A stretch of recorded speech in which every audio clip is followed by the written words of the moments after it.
Hello, welcome to another episode of Lingeries and Lattes. I'm so excited to be here hosting this episode. If you don't know who I am, I'm Olivia Drumaga, and I started this movement called Vulcan Ability in order for women and men to experience self-intimacy and from that place connect to their partners. So we explore everything from intimacy and relationships, physical body pleasure, and pretty much anything in between. Now, all of my episodes in Lingerie and Lattes are going to be a little bit more personal based and anecdotal in terms of all of my philosophy around love. So please stay tuned if you're interested. There was a recent question that came up from me in a conversation with a girlfriend, and I had this wondering, why don't people express themselves in relationships? And while I understand, the kind of overarching variables of why, especially being fear of rejection, vulnerability, it can be seen as a weakness for a lot of people. We know why rock the boat, all of that kind of mentality can keep us from being emotionally open with our partner. And this can be really damaging in a relationship because they're meant to be deep. They're meant to take you into, waters you haven't waded before. And they're meant to really experience a lot of emotional capabilities that you perhaps were not able to access before. So with all of that being said, we're going to get into maybe some of the other fears that are underlying and how can we start to build authenticity in the relationship in order for us to be safe enough to express ourselves with our partners. And as you know, I love to do my little card pulls. So today we're going to do the self-initiation deck and come forth with a reading for you all. As you may know, I have recently launched my workbook, the Vulcan Ability Workbook, and before creating this video, I sat down and went through it myself. So there's some juicy questions asking, how do we define, how do we feel in a soul-nourished dating relationship? How does that look? How does that feel? Or another one, how would you describe your relationship style? And yes, I'm talking about silky texture, dense, anything that's maybe soft or harsh. I ask you to describe it in sense of smell. So for me, mine is usually burnt wood, toasted vanilla, graham cracker, maybe leather. So if you haven't checked out the workbook, I would highly suggest that. All right. Now allow us to have a message that aligns with the best versions of ourselves and how we show up in our relationships. What is a truth that perhaps is unknown to us now that we can be open to?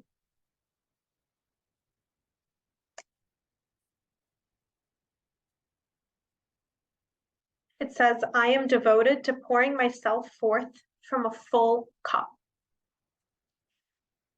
which I love because, quite frankly, if we know anything about relationships, the only way we can show up as our best selves is by being already full and giving to ourselves first before we expect to give to our partners.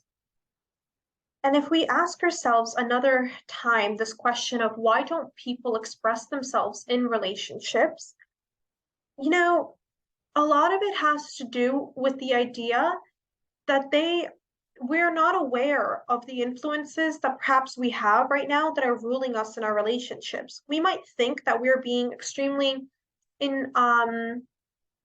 independent in a sense of I don't have any influences from my parents or I don't have any influences from pop culture. I know exactly how to be a very good girlfriend. Or even if you don't know how to and you're honest with yourself, I quite frankly don't know how to call in the love that I want because it seems like I give a lot of myself and the other person doesn't really reciprocate, whether you're already married and that's the case and you feel like your partner isn't pulling his weight, or you're single and you feel like all of your past relationships have had this experience. It's asking you to look deeper into why, right? So if we want, if and let me just take a step back. Why is it important to be authentic and express ourselves in our relationships? Because that's when we are on the same page with a person. If we don't express ourselves, they will never understand what we need or where we're coming from. And that's just human nature. We think that that's maybe a bad sign or a good sign. It's neither. It just is how we are. Nobody's going to advocate your rights for you. You have to advocate for them yourself. Unfortunately, that's the world we live in. And it's the same in a relationship. That doesn't come from a negative space. It simply comes from, I don't know what you need. I can't read your mind. And if you don't express it to me in a clear way, that I'm able to understand what your needs are, and then hopefully, ideally, offer what you need as a solution, that's when two people are on the same page and are working towards the same goal.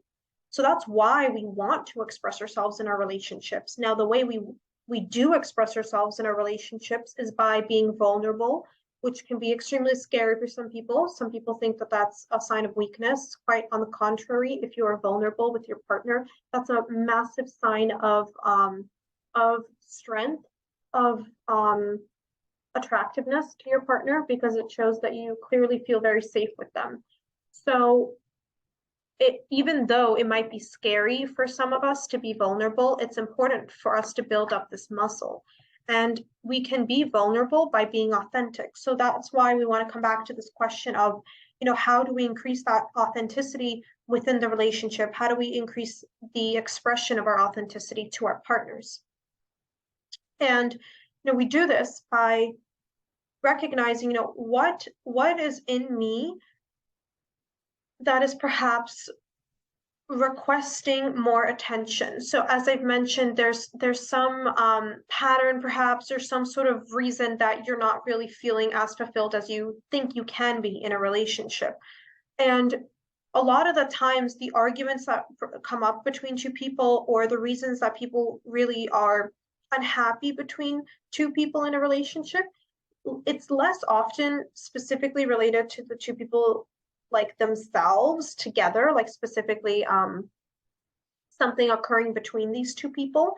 And it's more often actually the influences that you already bring into your relationship that are creating these effects, such as arguments, stagnation, and so forth. So if we understand that a lot of the times it's the personal baggage that we are bringing into the relationship that can lead to circumstances where there's arguments and friction or miscommunication or lack of expression from either side. That means we can really take a look at our personal baggage. Now, if you have ever been in an airport or you've ever flown anywhere, you know that perhaps they always say, don't allow anybody else to handle your personal luggage. Always make sure that it's under your supervision and all these things. I think that really applies over here to emotional baggage, because don't let anybody else handle your emotional baggage. Don't let anyone else be in an ownership responsibility position, because it's technically yours. It's always going to be yours. And before we react or want to be upset at our partners, the first thing we want to do is always take a look into the mirror and ask ourselves, what have I allowed in my sphere of existence that has resonated with this situation? This external situation has to be resonating somehow in an internal vibration. So what your duty is as a person who seeks a greater relationship, a greater harmony with masculine or the feminine, whoever you are, is, let's take a deeper look. Which of these wires, which of these energy meridians are creating disharmony? And how can I take care of that? How can I handle my own baggage in that sense? Maybe it's time to remove it. Maybe it's time to send something off to Goodwill. Maybe it's time to resell it or refurbish it, whatever. You'll figure out what that is. But the first step is to really take a look at your own personal baggage and recognize, what am I bringing in to this relationship? How are some of the patterns that are playing forth between us two, how are they being caused by something that I have dragged in?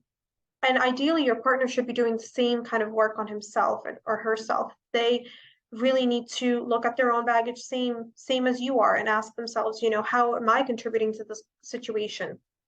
When you have two people on the same page like this and asking themselves deeper questions of why, how am I contributing, and so forth, that's when you already are building more intimacy. So that's only one step. So the first step is just looking at your own baggage. The second step is to unpack your baggage and start, sorting it out. This stuff can stay. This stuff is no longer supporting me in my goals, so it has to leave. And be merciless with the stuff that has to leave. Do not allow yourself to linger with it too long because it's going to fester. And as if you know anything about mold, if it grows one place, it will start growing up in other places. And it's the same thing with this metaphor as well. If you allow your thoughts to fester, if you allow your feelings to fester around a certain thing, they will start to affect your other areas of life and bring that mold in. So the first step is to observe your personal baggage, sort it out, organize it, get that Virgo energy up and strong, sort through it, and then, take a look, observe. And the next part, this is where you start expressing yourself in your relationship. The next part is to share yourself about this baggage to your partner in your relationship and feel safe to do so. If you do not feel safe to express yourself in your relationship, please reconsider being in your relationship. Allow this to be a very strong signal that it's time to get out. If you don't feel safe expressing all of your emotions in whatever form they come through, whether it's intense anger, intense sadness, scares, whatever, your partner should be aware enough within themselves to be able to hold space for you to process your emotions and just simply be there for you. If you do not feel safe doing so, please again reconsider your relationship. So when you are able to express yourself and just share kind of raw emotions after you've processed them yourself, because that's the distinction between sharing yourself vulnerably and doing so and leading to arguments and saying, oh, well, I was very open, I was very raw with my emotions, and all it did was blow up in my face. That's, definitely, that could definitely happen if you're coming from raw emotions that are actually unprocessed within you, because then, it's kind of like a raging fire. You have to know how to tame it. You have to first be like, well, all right, all of us, all of me and my parts of myself and all the baggage and blah, blah, blah, pieces of luggage that are brought in, we have to go into a room, get sorted, understand, who's who, what's what, blah, blah, blah, and then step out and deal with another person. So we can take one of these pieces of luggages from our heart, right? It has to be authentic, genuine, and come up to our partners and say, this is what I'm experiencing. Quite frankly, a lot of the times when you do this thing, it immediately brings me back to this childhood memory, and it activates something in me that's not good. It makes me react to you in a certain way that I don't feel comfortable doing, and so forth. So when you share yourself like that, that's when you start really rooting yourself in vulnerability, which is expressing your emotions in a way where you're channeling them. You're not just letting that raging fire kind of burn your partner too. You're channeling it so that it's this beautiful large torch, and you're able to present to your partner this pillar of light and say, look, this is me. This is the raging emotion, but I'm able to at least contain it in some way. So expressing yourself is a manner of self-containment and exposure. So let's talk about exposure, because this is the area of vulnerability that people usually get really tripped up in. So exposing yourself to your partner, yes, can feel like scary and a bit of a stretch. However, it too requires you to look inside of yourself and want greater connection to your partner. You need to want to be on the same page. You need to want to be a working team. if you have that desire within you, no matter how scary a truth may be, it feels less scary to share it because that bigger vision between you two and that honesty that has to be there for it to actually go somewhere as a relationship, um, that gets reaffirmed. And you're telling the universe in that moment when you're sharing yourself vulnerably with your partner, I trust this person. I trust you. I trust this relationship. I trust where this is going. I have faith in myself, in this partner, and us. So that's why becoming authentic with ourselves, and then more importantly, if we want to build a relationship based on trust and honesty with our partners, um, that is going to be a bit of my segment. So I hope we start to reconsider why we're not being able to express ourselves in our relationships and really move towards a space where we do feel comfortable sharing everything with our partner, and be able to receive the same so they don't feel rejection from us when they want to come to us with certain challenges or questions or needs. So it's a two-way street as usual. Please let me know if this has been educational or interesting, and I hope to see you in my next video. Please do subscribe to not miss another episode of Lingerie and Lattes. Thank you, and have a magical Friday.